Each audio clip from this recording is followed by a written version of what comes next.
Good day, everyone. I'm going to share this video with you all about a purchase I just made in a firearm. Today is September the 20th, 2020. As we all know, we are still in the midst of a pandemic and lots of civil unrest. Just like you all to know that, yes, I've been looking at videos, I've been hearing about people talk, I've been talking to people face to face that's into firearms, and they are saying firearms and ammunition are very, very scarce. And I've been seeing a lot of videos about it daily. I decided to take a trip to a local gun store back on September the 12th, 2020, which was last week. And before I went to the store, I made a call. They told me that they still had a good selection of firearms left in the store. So I went out there and checked them out. This was September the 12th, 2020. And they did. They had a nice little small amount of brand new weapons, but they had a lot of used weapons that were in great shape. And I made the purchase of this Smith & Wesson M&P Shield for retail price of $395. Keep in mind, this is in the midst of a pandemic and civil unrest, and gun prices have went up anywhere from $50 to $100 per item. So the store clerk informed me that this particular gun, they had three of these in stock. Three. This was a warehouse trade-in. That's what she said. So apparently, I'm assuming that some police department or law enforcement agency had bought these in bulk. They traded them off. They probably updated their stock with a new weapon or maybe the 2.0 version. This is the first generation version. And this thing is almost in mint condition. There's no scratches, no blemishes, no anything on this weapon. It looks brand new. It looks brand new. Look at that. And I don't know how many rounds has been fired through this thing, but I always try to do a certain amount of research. I saw a lot of videos about people complaining about the grittiness of the trigger, the reset wasn't right. I don't feel that with this, and I do have professional experience and background in dealing with firearms, 16 years of it. The trigger seems good to me. It's the first generation. I don't know if there were any kind of modifications done to this, but as you can see, I'm gonna check it, make sure it's empty. No rounds. But it's a smooth pull. I feel no grittiness. Let me get it in there. Sorry for that. But it's a smooth pull. There's no grit. I'm hitting a wall right there. It should be about 6 to 7 pounds of trigger pressure. Hitting the wall. No grit. Clean snap. And it did reset. Let me see. And here's the reset. Right there. Wall. Snap. No mushiness. No grit. Reset. I can live with that. So $395, but the thing is, it only came with one magazine. I mean, what can you expect in this day and time in this situation? One 7-round magazine. I bought the additional 8-round magazine. It costed $37, $38 with maybe $42 with taxes. So it's good to have the magazines. One thing that freaked me out was when they put the receipt on top of the gun in the store. I thought the guy was going to go and find an old box I said to give me a plastic case would be asking for too much. But I thought he was going to get a box, and an old Smith & Wesson box. I shit you all not. He put it in this paper bag. Now, I'm not tripping on that because I didn't know what to expect. So when I went into the store, I did bring a backpack with me to place it in because I didn't know what those type of arrangements would be like. But he put it in a paper bag. Like I was getting ready to go out and drink some Ripple or something. You know, I was tripping. But I'm satisfied with them. They good people to do business with. They had a selection. And I'm a big fan of revolvers. I like revolvers. I'm good with them. I'm proficient with revolvers. And I believe that revolvers are the ultimate SHFT weapon. They are the ultimate. They will beat semi-autos any day due to the simple fact that without a speed loader, without a speed strip, you can still load it by hand and the weapon is useful. I will never get rid of my 2 Smith & Wesson revolvers. If I had to give up any of my 4 handguns, I would give up my Glock 17. And even though I just purchased this, I would give this up. I will hold on to my revolvers to the day I die. For that reason. If you lose the magazine, which this only came with 1, you can lose this in a firefight, and this weapon becomes a paperweight. That's all it will be good for until you get another magazine.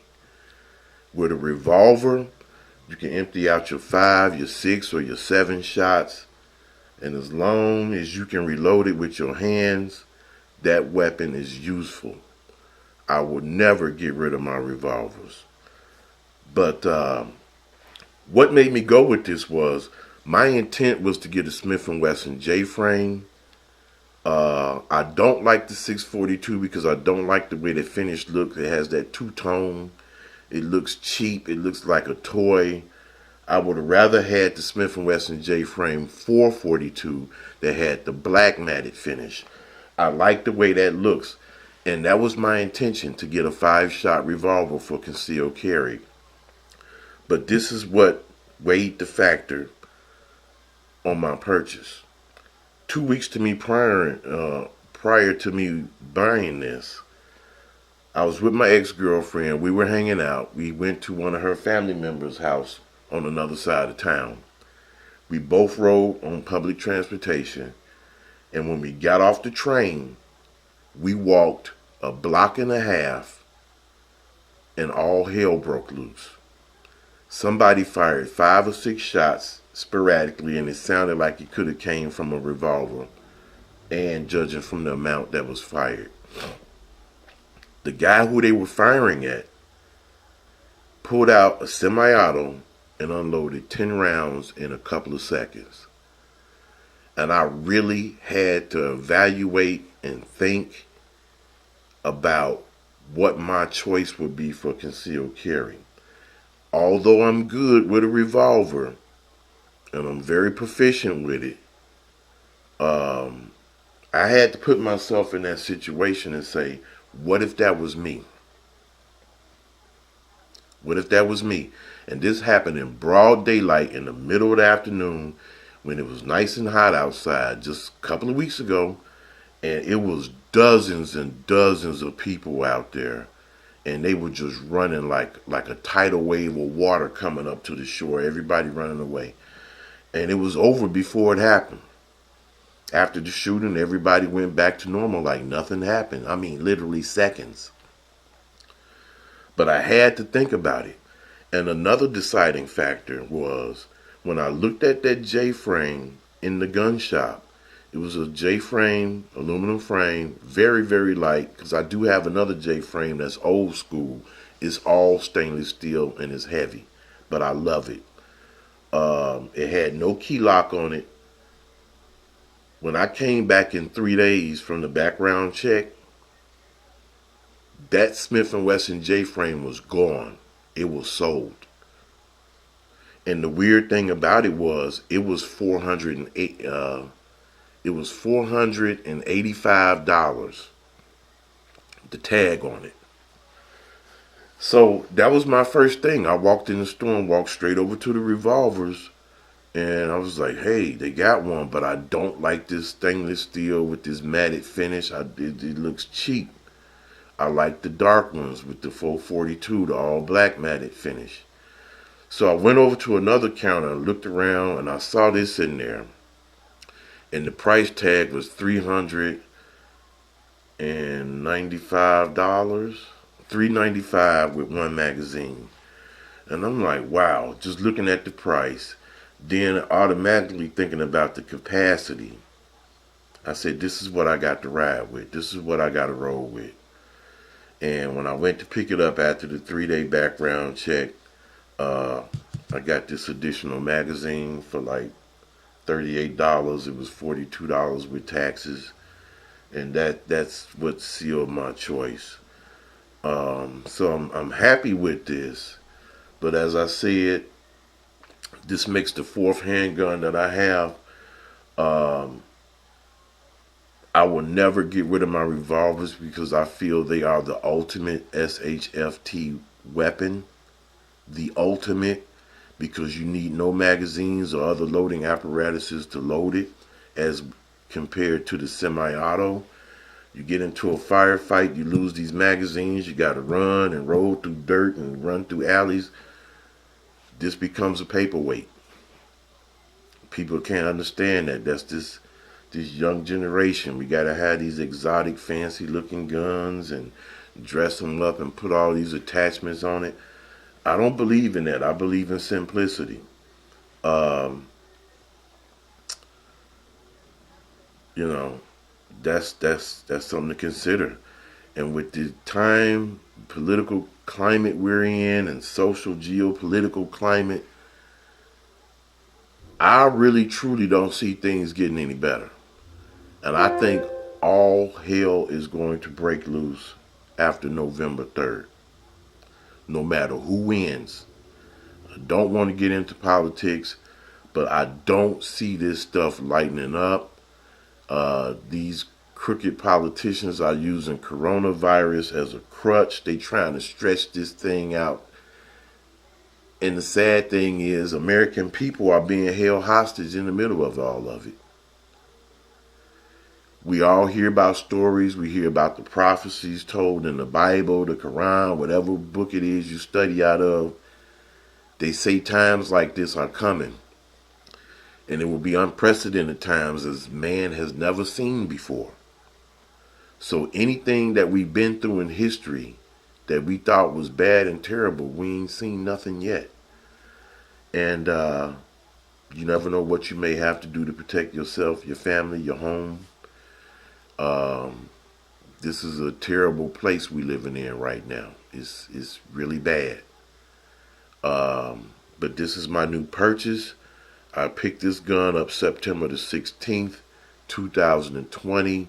This is in the midst of a pandemic, in the midst of an ammo shortage, in the midst of weapons even being in stock. This store had a nice little selection left in the store. Most of their long guns were gone. For ARs, AKs, you can forget it. They didn't even have pump action shotguns in there. They had like 4 in the whole store. I mean, they was some exotic looking shotguns that looked like automatic rifles. I ain't into all of that. A simple, like I said, I like keeping it simple. Give me a simple shotgun. Pump or semi-auto.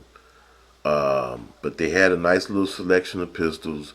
They were able to get things from the manufacturer, but they said it's very, very difficult. And they had 3 of these in stock. Today is September the 20th. I would probably highly doubt if they have any of the 2 left that was there without having to order some more. They had 3 of these in stock when I purchased this. So I think I did good. I think I got a good deal, despite the type of current situation that this country is in right now. And with that, I'm going to end the video. Enjoy. If you're not armed up by now, I strongly suggest that you do. Get away from this left-right BS as far as political is concerned, because right now, whether you're a liberal or conservative, we all are starting to see how important the Second Amendment is, especially black folks, okay? Especially black people in this country. We are starting to see how important the Second Amendment is, and from a lot of reasons, but it's going to come a day when you ain't going to be able to get nothing. So with that, enjoy your day, stay safe, protect yourself from this, I call it a BS virus, and enjoy yourselves. Thank you for watching.